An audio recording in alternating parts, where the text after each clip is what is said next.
امریکہ اور ایران کا اپنے ہرمز پر کشیدگی کم کرنے اور مذاکرات بحال کرنے پر اتفاق۔ خبر ایجنسی کے مطابق امریکی عہدیدار کے مطابق دونوں ممالک فی الحال کشیدگی میں کمی لانے پر متفق ہیں۔ اب نئے ہرمز سے بحری جہاز آزادانہ طور پر گزر سکیں گے۔ مفاہمت کی یادداشت کے تمام نکات پر تکنیکی سطح کے مذاکرات جاری رکھے جائیں گے۔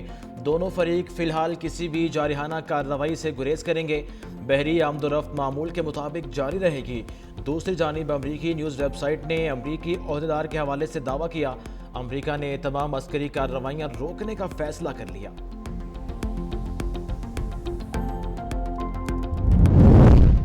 ایران امریکہ تکنیکی مذاکرات کی بیٹھک منگل کو دوحہ میں شیڈول کے مطابق ہوگی۔ امریکی حکام نے تصدیق کر دی۔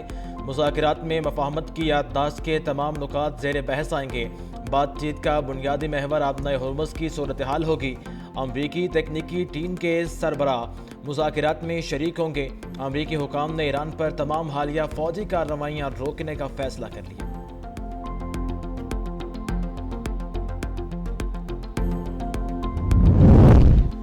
امریکہ ایران حالیہ جھڑپ کے بعد اب نئے ہرمز سے 48 جہاز بحفاظت گزر گئے۔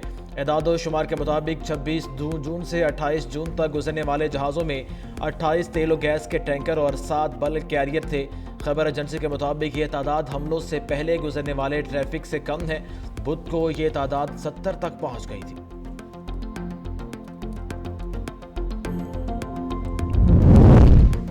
تہران کی برداشت کو کمزوری نہ سمجھا جائے، ایرانی سپریم لیڈر کے مشیر علی اکبر ولایتی نے بحرین کو خبردار کر دیا۔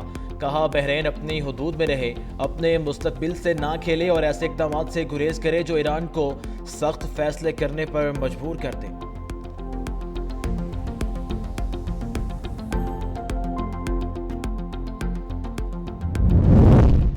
ایرانی سپریم لیڈر مجتبی خامنئی نے امریکہ اسرائیل کے خلاف جنگی جرائم کی قانونی کارروائی کا حکم دے دیا۔ مجتبی خامنئی نے عدلیہ کو ہدایت کی کہ ملکی اور بین الاقوامی سطح پر مؤثر قانونی کارروائی کی جائے۔ بعض امریکی اور اسرائیلی رہنماؤں کے بیانات مجرمانہ ذمہ داری کے اعتراف ہیں۔ بیانات نے ایرانی قوم کے حقوق کی بحالی کے لیے قانونی بنیاد فراہم کر دی۔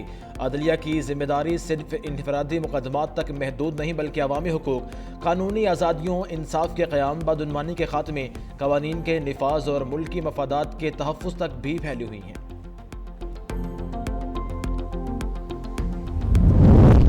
ایران نے خلیجی خطے کے لیے نئی سیکیورٹی نظام کی تجویز پیش کر دی۔ ایرانی وزیر خارجہ عباس عراقچی کے مطابق تہران خلیجی ممالک کے ساتھ مل کر علاقائی سلامتی کا مشترکہ نظام تشکیل دینے کے لیے تیار ہے۔ خطے کے ممالک کو حالیہ مہینوں کے واقعات سے سبق سیکھتے ہوئے مستقبل کے سلامتی ڈھانچے کی مشترکہ بنیاد رکھنی چاہیے۔ مجوزہ نظام میں اقتصادی تعاون کو بھی شامل کیا جائے۔ خطے کی سلامتی کو بیرونی فوجی طاقتوں کی موجودگی سے آزاد رکھا جائے۔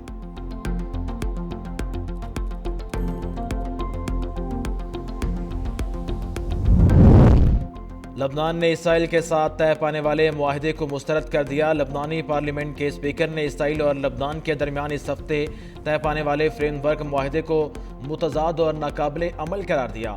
کہا موجودہ شکل میں معاہدہ نہ منظور کیا جائے گا، نہ ہی عمل درآمد ممکن ہے۔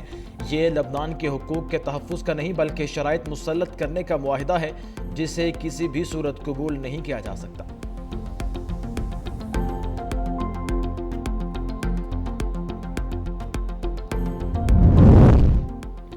دہشت گردوں کے خلاف گھیرا تنگ، آپریشن غضب للحق، 29 دہشت گرد ہلاک۔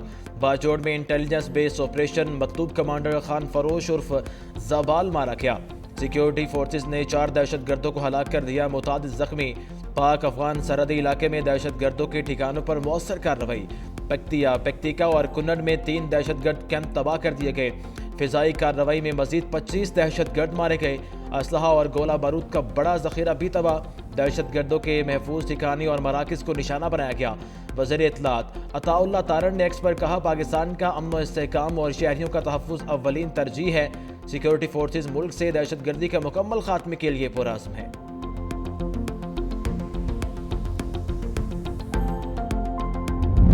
کراچی آنے سے قبل ہمارے لیے تمام طاری انتظامات افغانستان سے ہی کر دیے گئے تھے۔ عبدالہادی پہلے بھی یہاں آ چکا تھا، وہ سب جانتا تھا۔ پہلے ہمیں فوج اور رینجرز میں فرق بھی معلوم نہ تھا، یہاں آ کر رینجر سے واقف ہوئے، ہمیں بتایا گیا تھا یہ سب کافر ہیں۔ کراچی رینجرز کیمپ حملے میں ملوث زخمی دہشت گرد کے ہوش ربا انکشافات۔ بزدلانہ حملے میں ملوث کالعدم تنظیم کے پس پردہ افغان طالبان رجیم کے شواہد بھی سامنے آ گئے۔ جماعت الاحرار کے گرفتار دہشت گرد نے اعترافی بیان میں اپنا نام عثمان علی بتایا، وہ افغانستان کے علاقے جلال آباد سے کراچی آیا۔ حملے میں ملوث 3 ساتھیوں عبدالہادی، جانان اور عمر فاروق سے متعلق بھی سب کچھ بتا دیا۔ دہشت گرد عبدالہادی مارا جا چکا، جانان نے رینجرز کیمپ پر بم پھینکا تھا۔ دہشت گرد کے مطابق انہیں ایک زیر تعمیر عمارت میں رکھا گیا۔ اسلحہ عبدالہادی وزیرستان سے لایا۔ بھاگنے کی کوشش میں دہشت گرد عثمان گولی لگنے سے زخمی ہوا۔ دہشت گرد نے بتایا، افغانستان میں ہمارا کمانڈر احرار مولوی ہے، افغانستان میں تربیت دی گئی۔ دہشت گرد خودکش جیکٹ تیار کرنے میں بھی ماہر تھے، افغانستان میں خودکش جیکٹ سمیت دیگر ٹریننگ عمر کاری نے دی تھی۔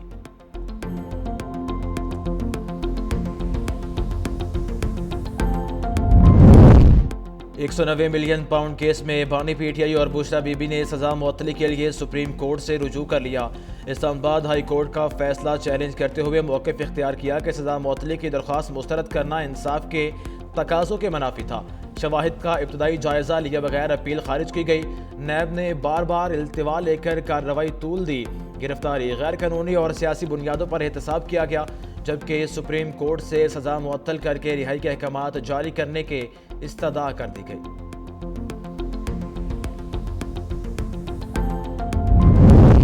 پاکستان میں غیر قانونی طور پر مقیم افغان شہریوں کے خلاف کریک ڈاؤن کا فیصلہ، وفاقی وزارت داخلہ نے فوری گرفتاری کا حکم دے دیا۔ حکومت نے 10 جولائی ڈیڈ لائن بھی مقرر کر دی۔ صوبائی چیف سیکرٹریز، آئی جیز اور اسلام آباد انتظامیہ کو سختی سے عمل درآمد کی ہدایت۔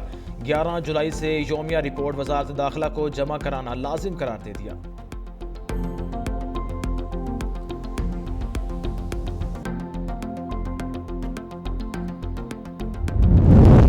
امریکی صدر ٹرمپ تجربہ کار سیاستدان، اپنے فیصلے خود کرتے ہیں۔ روسی صدر ولادیمیر پوتن نے کہا کہ لگتا نہیں یورپی رہنماؤں نے صدر ٹرمپ کا یوکرین سے متعلق موقف تبدیل کیا ہے۔ ہر رہنما اتحادیوں اور مخالفین کی رائے ضرور سنتا ہے لیکن فیصلے خود کرتا ہے۔ الاسکا میں ٹرمپ سے بات چیت میں کوئی باضابطہ معاہدہ طے نہیں پایا، ممکنہ سمجھوتوں پر تبادلہ خیال کیا گیا تھا۔ امریکہ کی جانب سے پیش کردہ بعض تجاویز پر آمادگی ظاہر کی تھی۔ روس امریکہ کے ساتھ مذاکرات جاری رکھنے پر رضامند ہے۔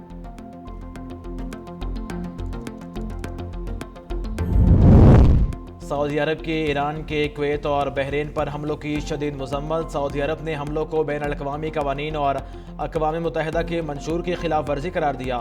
ایرانی حملوں سے اپنے حرمس میں بحری سلامتی اور جہاز دانی کی آزادی متاثر ہوئی۔ سعودی وزارت خارجہ نے کہا، سعودی عرب کا کویت اور بحرین سے مکمل یکجہتی کا اظہار۔ کویت اور بحرین کی خود سلامتی اور سلامتی کے تحفظ کے لیے ہر اقدام کی حمایت کرتے ہیں۔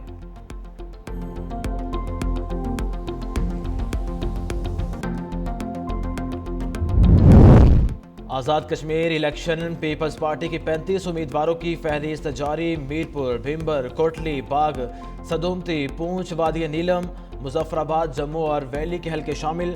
پارٹی قیادت کی تمام امیدواروں کو انتخابی مہم بھرپور انداز میں چلانے کی ہدایت۔ کہا، عوامی حمایت سے آزاد کشمیر انتخابات میں کامیابی حاصل کی جائے گی۔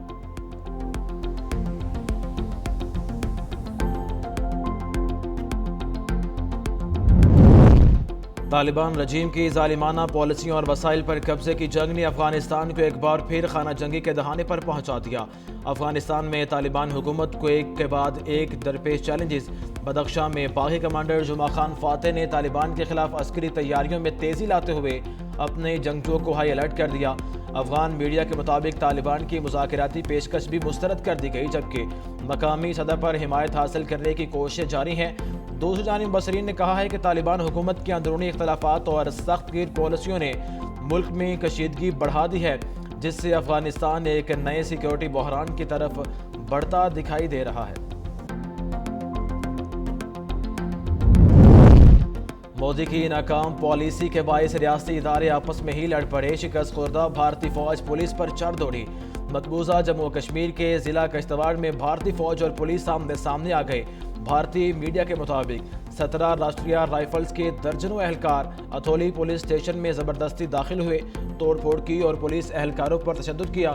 واقعے کے بعد پولیس نے ایک میجر اور کمانڈنگ آفیسر سمیت متعدد فوجی اہلکاروں کے خلاف اقدام قتل اور حملے کا مقدمہ درج کر لیا۔ ایف آئی آر میں دعویٰ کیا گیا ہے کہ حملہ پہلے سے منصوبہ بندی کے تحت کیا گیا تھا۔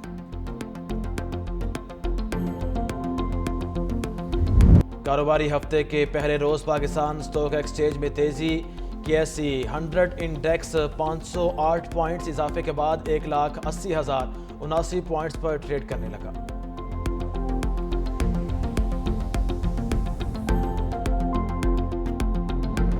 ملک کے مختلف شہروں میں 3 جولائی تک وقفے سے پری مانسون بارشوں کی پیشگوئی۔ NDMA کے مطابق ملک میں شدید گرمی اور بارشوں سے گلیشیئر پگھلنے کے عمل میں تیزی آ گئی۔ سیلاب، لینڈ سلائیڈنگ اور مٹی کے تودے گرنے کا خطرہ۔ سیاحوں، مسافروں اور مقامی افراد کو گلیشیئر سے نکلنے والے ندی نالوں اور دریا کناروں سے دور رہنے کی ہدایت۔ کراچی میں مرطوب موسم، بعض علاقوں میں ہلکی بوندا باندی متوقع۔